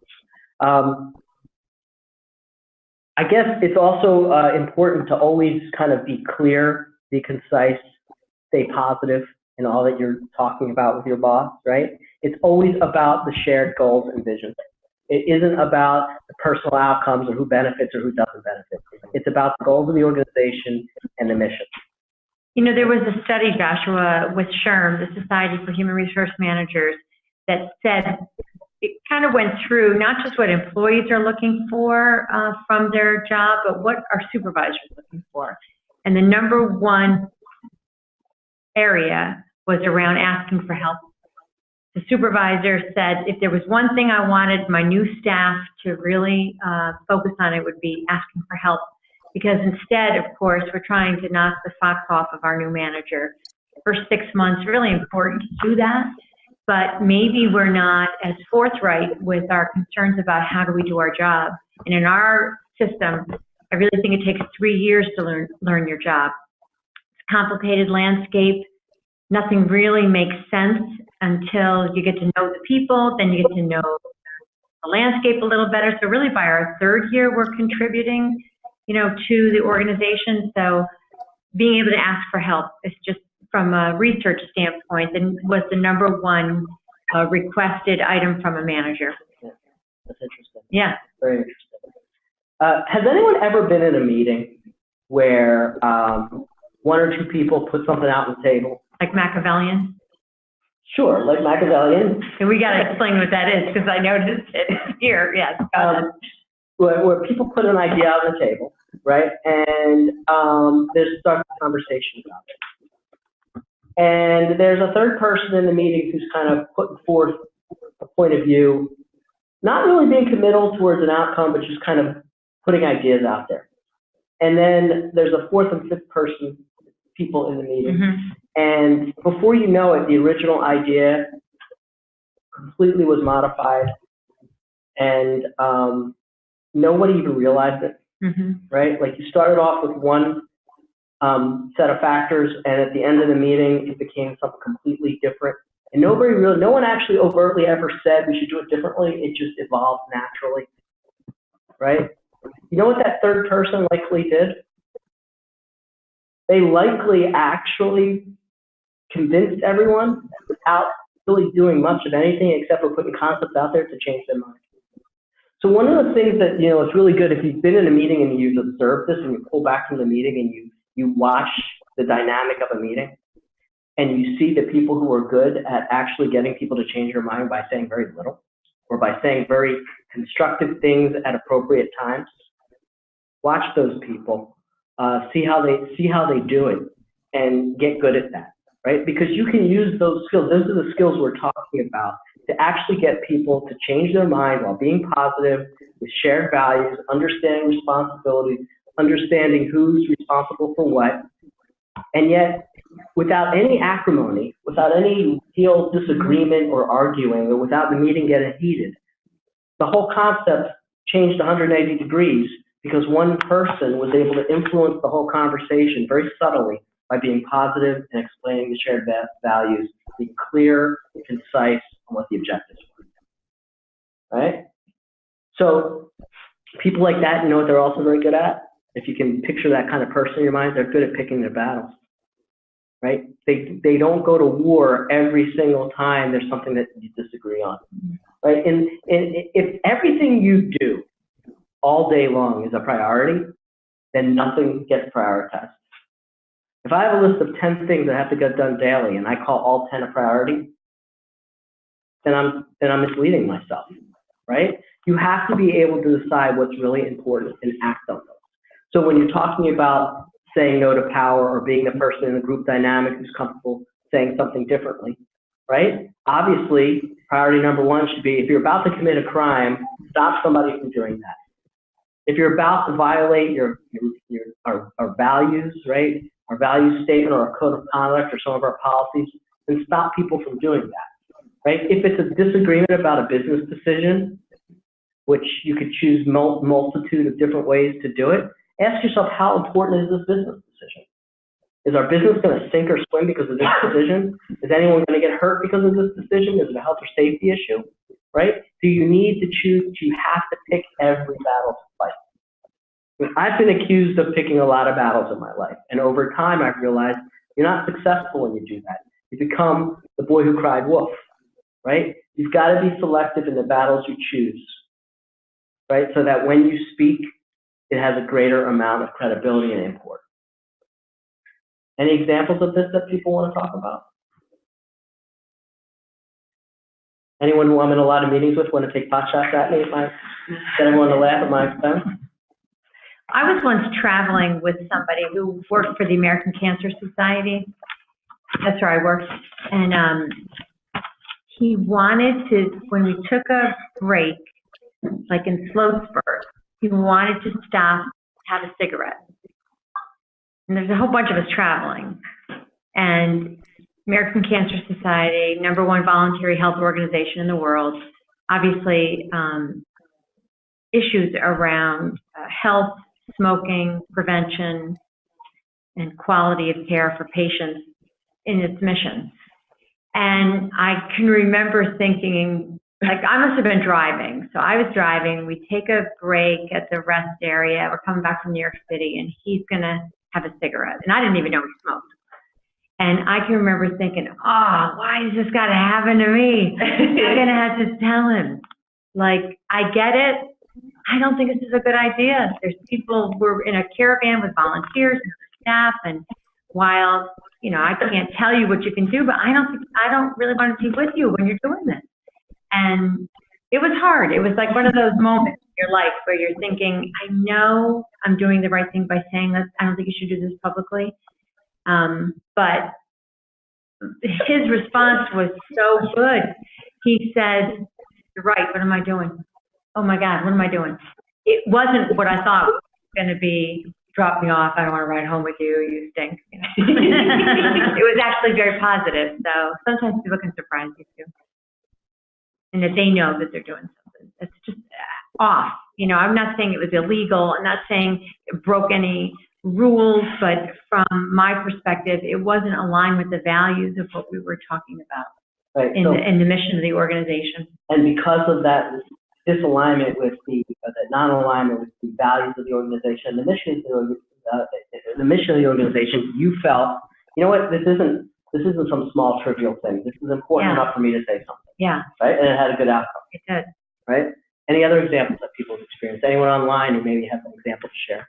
Not at this time. To your point about the person who cries wolf, I've seen a number of times where there's someone who typically doesn't say much, and they finally have something to say, and the whole room goes silent. What? They care about this? Well, this has to be really important then. I've seen that happen a few times. Yeah. Okay, so you're in a situation now where you have a specific circumstance. Maybe it's like the circumstance that you have, but it's not necessarily a colleague. Maybe, you know, it's a boss. Let's go to this situation with a boss. What are some of the things that you can do personally? It really, beyond, you know, setting those expectations, agreeing to norms, right? What are some other things that you can do to create this kind of bubble around you where it's okay for you to disagree with the group or with your boss, right? But at the appropriate time, right? Without getting maybe a backlash or a visceral negative reaction. One's up on the screen already. Right? First, be willing to make mistakes. Be willing to admit mistakes, right? We all make them. If you can't acknowledge that you've made a mistake, then you're not acknowledging being a human being, because we all make mistakes. We make them all the time. The question is, when they happen in the workplace, what do you do when you make a mistake? Do you bury it? Do you blame someone else? Do you admit it? Do you admit it and fix it? Right? I mean, those are really our options. Mm-hmm. If you bury it, then you've done a bad thing. No one's going to respect you. And you might lose your job. You might lose your job. Or the wrong people will respect you. Mm-hmm. Right? If you blame someone else, same thing. You may lose your job. The wrong people will respect you. Charlene says, I own my mistakes and find a solution. I think that find a solution piece is key. If you just own your mistakes, people might worry just to keep making mistakes is that having Right. a plan for how you're not going to make mistakes again makes that conversation a lot easier. And I like the way she said it, as opposed to my version of that is, if you make a mistake, acknowledge it and fix it. But finding a solution is different because you may not be able to fix it. You may not have the skills it takes to fix it. You may not have the expertise it takes to fix it. Maybe you made a mistake in the first instance because you made a lot of poor decisions, or you made the best decisions you could, but you just didn't have the skills yet, right? So finding a solution, in my eyes, is actually getting a group of people where you're getting input and maybe asking for help. Yeah, that's It's what okay to Lori ask for just help. said that same thing. Right. She said, not being afraid to ask for help to fix it. Okay, so what are you doing when you make a mistake, acknowledge a mistake, and then work towards a solution? What are you doing? Building trust. You're building trust and you're building credibility, right?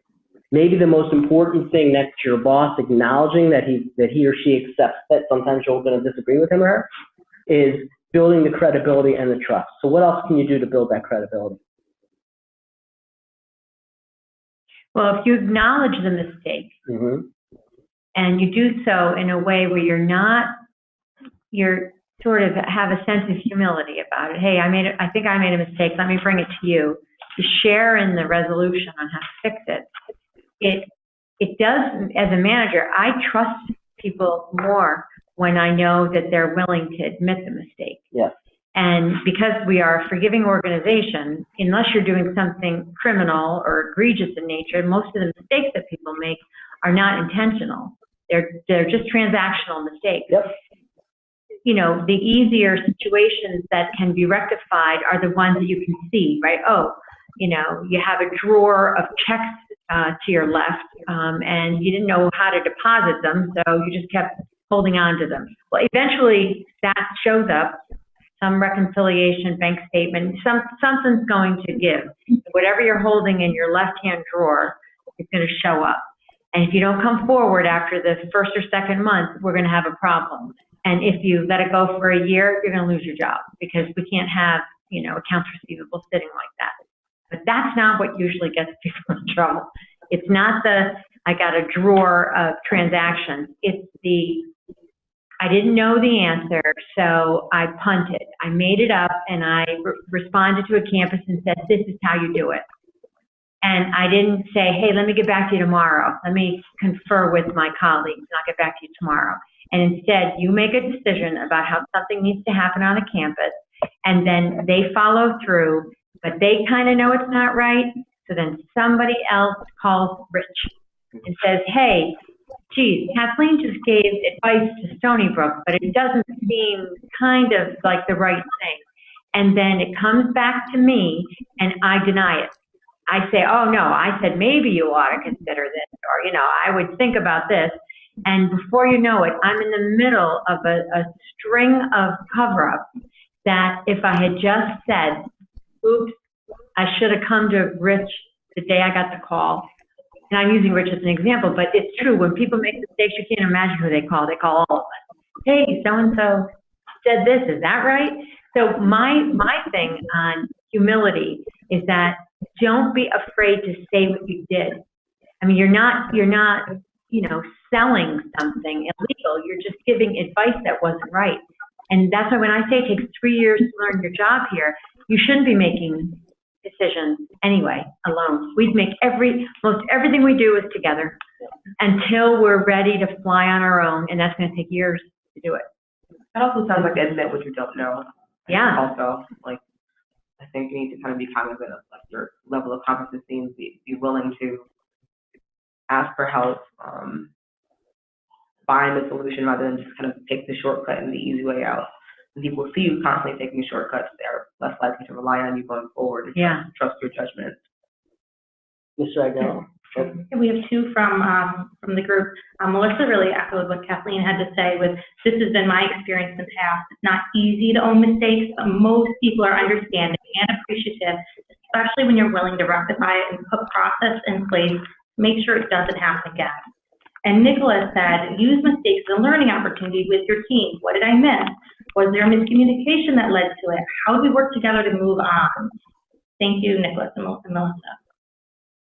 Yeah, really good points. Particularly if you think about a mistake as a lesson learned.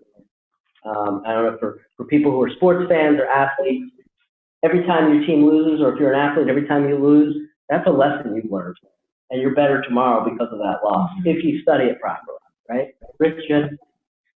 Yeah, it was more of a story that, it's a short one, but you might remember it actually. It's about building trust and how this didn't work out in that way because the other individuals were just in a contractual position that they were right. It was something as fundamental as 2 + 2 is 4. We've gone back to them with 4 and they had said, no, it's 6.5. And, disagree as opposed to, oh, maybe you're right, I'll go back and review it. What they said was, well, agree to disagree. Remember the time, because what we said back is, no, actually, we don't agree. You're wrong. And from there, just the relationship was destroyed, and we never got to a solution in that situation. When again, it was just fundamental. It was just saying, well, you know what? I'll take a look, and I'll go back and recalculate where I was. It doubled down. Double down. Yeah, so I'm glad you actually picked that, because that kind of throws my whole theory here about how to say no to power on its head a little bit. So it's really important to understand that when you agree to disagree, or when you're agreeing to your norms, that they're actually rational, and they're rational norms.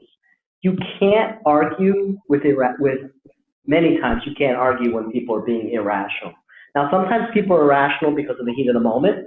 So to Kathleen's point earlier, or whoever said it, I don't remember, I think it was Kathleen, give it a rest for a couple of days. Jenna, It was someone from the group. Everybody's saying, right? Give it a rest for a couple of days. Kathleen always says that because it's one of her norms in having difficult conversations, right? So, but circle back, and maybe calmer heads will prevail. Sometimes you really just aren't even talking to the same script. You're not on the same page at all. I say this all the time. If someone walks in and it's a beautiful spring day and the grass is green, right? And someone comes in and says the grass is purple, you don't agree to disagree to that. You just disagree, right? There's no agreement about it. The grass isn't purple, right? So it's got to be based in some rationality. If your peers and your boss aren't rational about things, then there's a whole other conversation that you need to have, maybe with other people, okay? So we'll save that for a different day. It's a really good point. I'm glad you brought it up.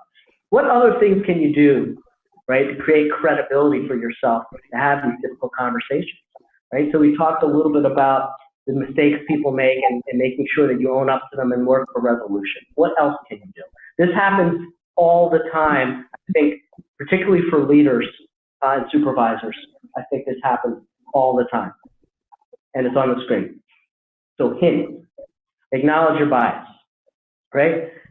So many decisions that we make in a day in and day out basis actually impact us, right? Either positively or negatively. And that's true professionally and personally, right? I was making plans to go on a vacation. My son graduated high school last June, and we were going to go away to celebrate his high school graduation. It's not that we didn't think he would ever graduate, but we still wanted to celebrate.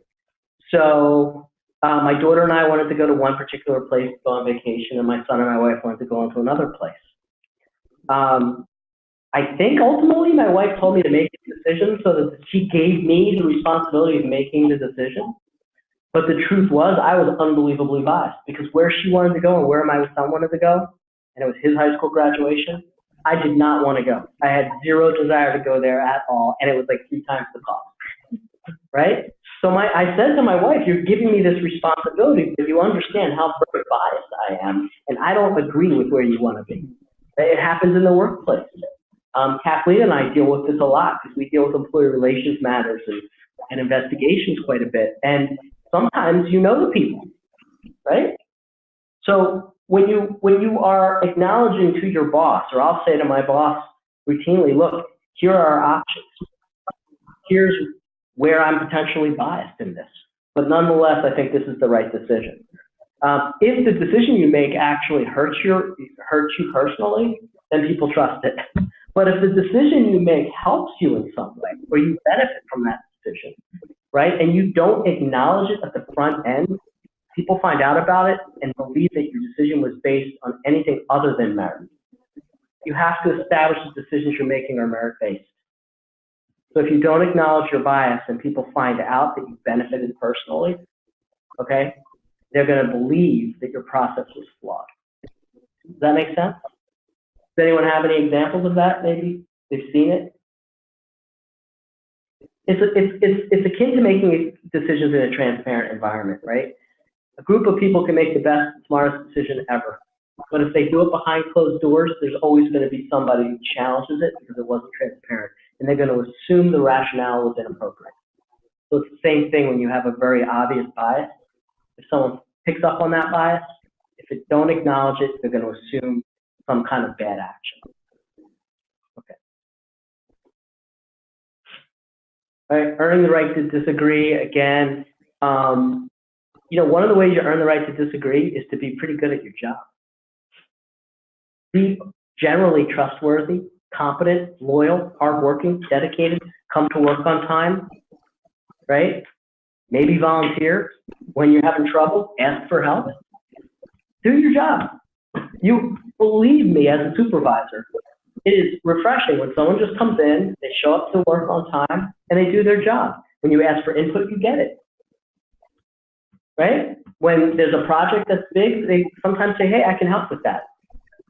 When you know they're at a slow point in time, they don't just sit there, they, you know, playing solitaire on the desktop, they actually come and say, hey, I'm free for the next hour. Is there anything you need done? Right? Earn the respect of your peers is one of the ways you earn the right to disagree. Because then when there's something you disagree with, they know that you're loyal. They know you have shared values. They know you have shared mission. Right? You are all trying to get to the same place, which is to achieve the goal. And they know this because your normal and routine work ethic, right? Develop a history of ethical decision making. Okay? So if you have a history of doing silly and unethical things, chances are when you come out of the box and say, I disagree because this isn't ethical, no one's really going to want to hear what you have to say. Right? Because you yourself are unethical, or you have a history of making unethical decisions. Right? I've experienced this personally, where someone has, you know, pointed out a situation and wanted to take particular action, and questioning someone's ethics, when I'm sitting back and going, wow, how dare you question that person's ethics when your ethics are so questionable, right? So if you're going to be the person who is standing up to disagree with a group, right, make sure that you are on solid footing. Make sure that you have no skeletons in your closet, so to speak, so that nobody can throw holes in your argument, basically making it about you, right? So collectively understand that it's not about you. It's about the business decision. It's about the good of the group, the good of the organization, right? It's about the outcome. All you're disagreeing with is outcomes. If you establish yourself as an honest, honorable person who cares about the mission and vision of the organization, who's hardworking, has a history of good decisions, and owns up to your mistakes, then you've set yourself up for success. If you're not doing those things, it is going to be significantly more difficult for you to say no to power, right? Anybody have any thoughts on that? Anyone in the chat room? Anyone disagree?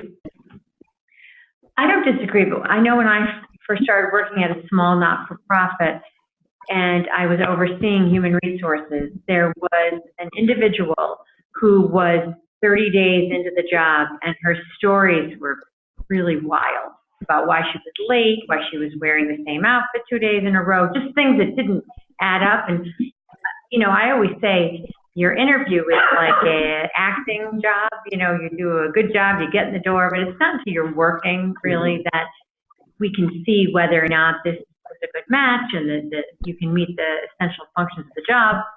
Well, anyway, I kept saying to the CEO at the time, something's not right. I don't have my finger on it, but I'm getting a lot of strange excuses as to why she can't be here to open the office. You know, all these things were just coming at us.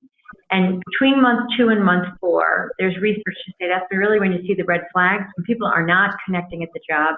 Maybe they have 1 foot in, 1 foot out. It wasn't the right hire, and they don't feel it, and you don't feel it. Well, I was seeing it after month 1. And I went to the team that I worked with at the time, and I just said, I think we have to really move along here, that the stories aren't right. And just as I'm telling the CEO of the story, a guy comes out of the lunchroom and says, so-and-so was telling us how a picture of a haunted man hit her in the head yesterday at home, and that's why she was late to work. And I thought, something about my intuition on this hire is correct. I don't know what it is exactly. And so I can remember thinking, you have to build credibility at work. You have to work for a while so people can see, like you said, that your behaviors are professional and that you're able to meet the job, and that the warning signs are there so early on if we're open to them. And addressing them, it really makes sense, because letting people go after they've been here a few years and not catching it early on, that's not right either. Yeah. And anyway, that woman found another job, which was good. I bet she did. Yes. So, is everyone starting to get a real good handle on how to set yourself up for success here? Right? The kind of characteristics that you want people to see in you, the things you can do differently, the way you can approach. Okay, so let's talk real quickly about what you shouldn't do and how not to act and how not to approach your group or your supervisor. Okay, so I'm pretty sure that I have broken every one of these rules. And I'm pretty sure that when I've broken every one of these rules, and hopefully not all at the same time, although sometimes I didn't get what I wanted, right? Because very quickly you can do everything right. You can be ethical, you can show your value to the organization, you can show that you have shared vision, you can empathize with your boss or the group, you can explain that you understand whose responsibility it is to make the decision, right? You can try to find that neutral path and explain all the facts and circumstances around what the best decision would be. You can do everything we talked about today. And you could gain that credibility over a period of, whether it's 3 months or 3 years, and I tend to agree with Kathleen, you build credibility over time, right? You could lose them all by doing these things very quickly, right? So some things you should never do when you want to try to challenge the norm, right? Whether you want to say no to power, be that person in a room where it's a 5-person meeting, 4 people say that it's okay to do something, and you're the one person with a different opinion, and you want to have the courage to do it, right? To give that different opinion. Don't do it when you're angry. If tempers are flaring, okay, then you've got a problem. Now, if you're like me and you're type A personality, or in the DISC world, if you're a high D personality, kind of someone who's known as more aggressive, right? This is a real challenge for you, because I often come off as angry, even though it's just passion, right? So you have to actually know your personality type. You have to know a little bit about how you're perceived by others, and you have to work to overcome those things, right? So sometimes when I'm passionate about something, I'll actually say, you know, I'm probably coming off as angry right now. I'm really not. I just feel strongly about this. I hope you're not misunderstanding this passion as anger. I'll actually say it out loud, because sometimes I hear myself and my voice is getting higher and higher, and I'm getting more animated, kind of like I am now. My hands are moving all over the place. I come off as a crazy man. It may be true that I'm crazy, but I'm probably not angry. Okay? So acknowledge your bias, so to speak. Acknowledge that's the situation. And if you truly are angry, take a pause. Right? It can wait. Chances are you have time. If you don't have time, even if that pause is 10 minutes, excuse yourself. Take a deep breath.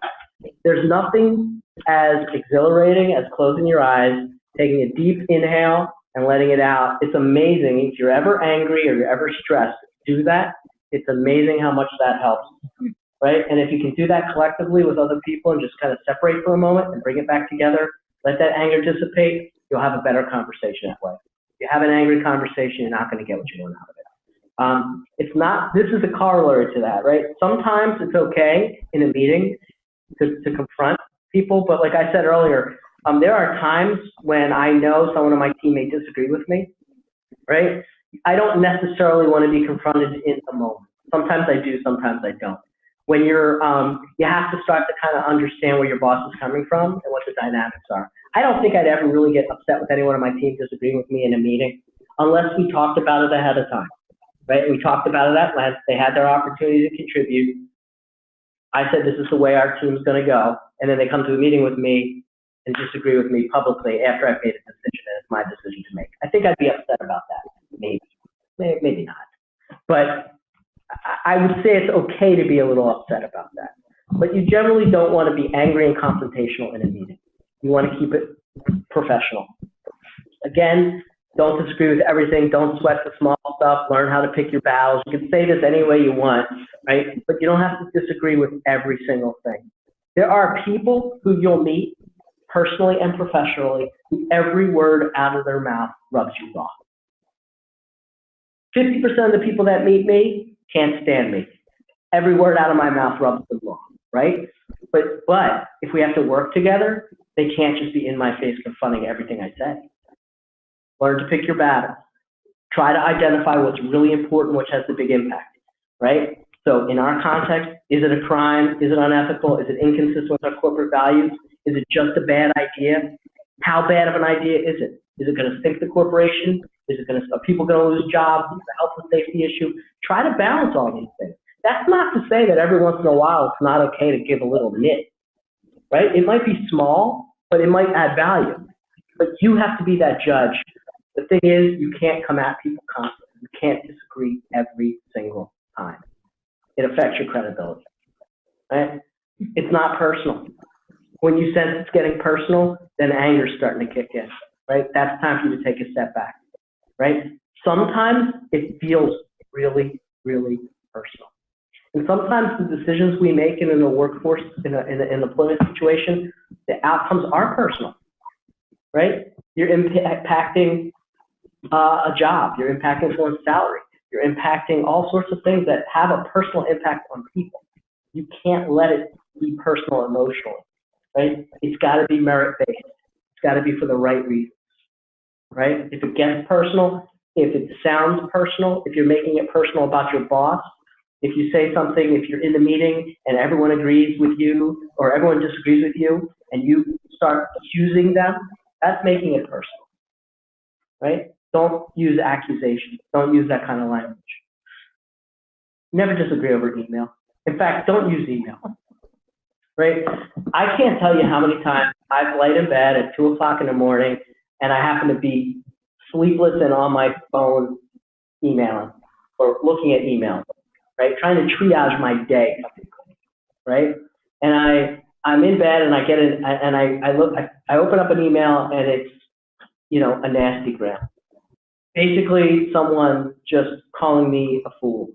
And it's late and I'm tired and my response is angry. I feel it's personal.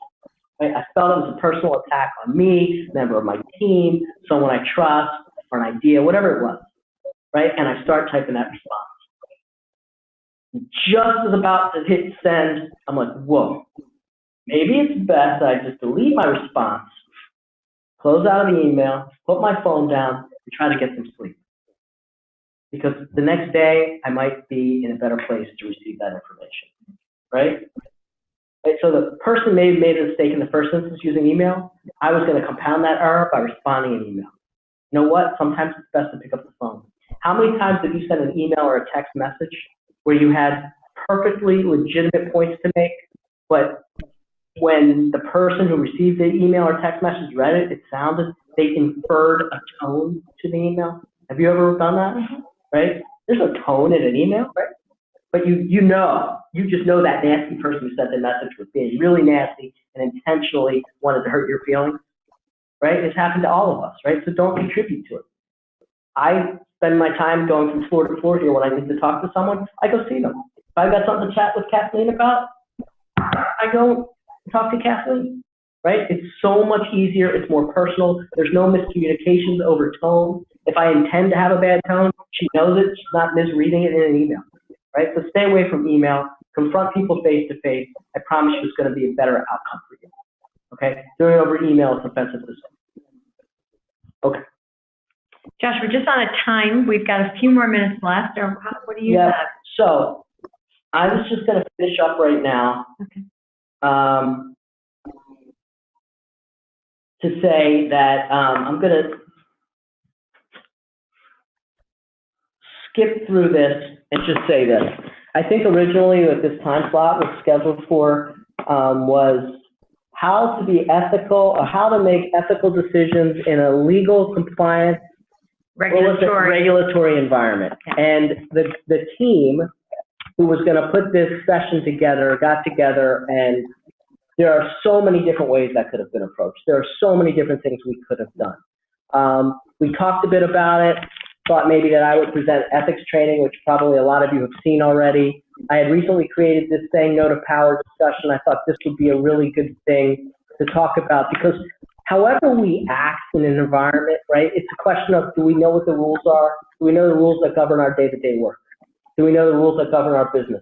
Do we know how to make right decisions, right? Do we know what mistakes not to make, what to avoid, right? All those things. Sometimes you can know all those things and still fall into traps if you're not willing to speak up, or haven't put yourself in a position to speak up against someone who wants to make a bad decision, right? So collectively, I think we thought this would be a good way to kind of get people thinking about their conduct, because ultimately, like I said earlier, we each individually own our integrity.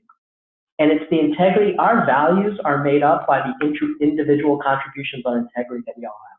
We only have values as an organization because we as individuals believe in those values. That's why we have those values. So it's important to be able to understand the consequences of one person's inability to say no to somebody can really change the dynamic, right? Like that one person who could have said no to Harvey Weinstein. That one person who could have said no to the engineers at Volkswagen, or Uber, or Pinto, Ford, right? Any one of those people. So it really can make a difference. I think there was a question out there about our training resources. I think I can take that. Okay, go ahead.